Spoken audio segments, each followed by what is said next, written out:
Bubbles pop, balloons pop. But do you know how to use pop in informal English? That's what Zhao wants to know.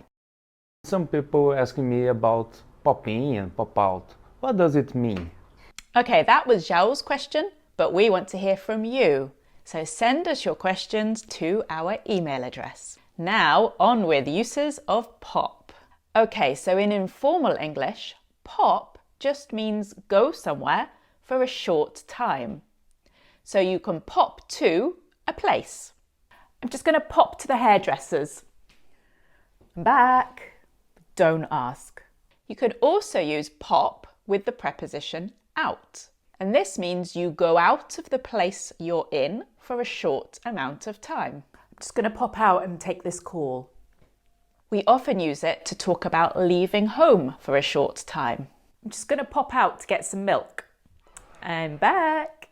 We can also use pop in or into if you go inside a place for a short time. I'm just going to pop in the bank and get some money out. We often use pop in to talk about visiting someone in their home.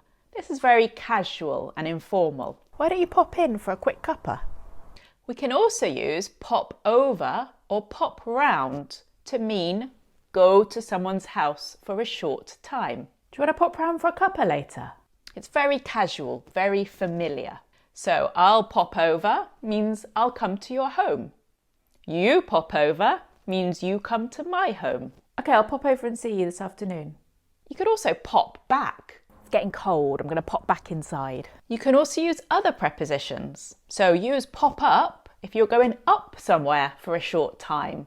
For example, upstairs. Or pop down. For example, if you're going downstairs.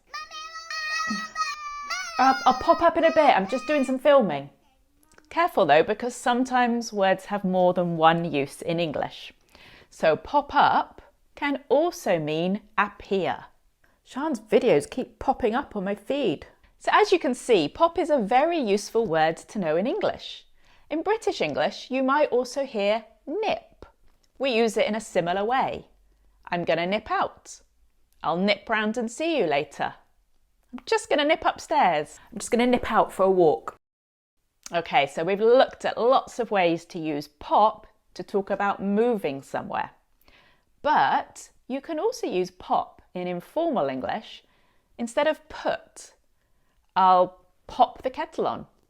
I'm just going to pop the food in the oven. I'm just going to pop the kettle on.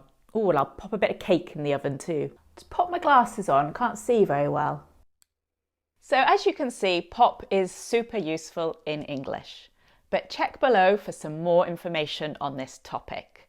And don't forget to pop back next week for another great video.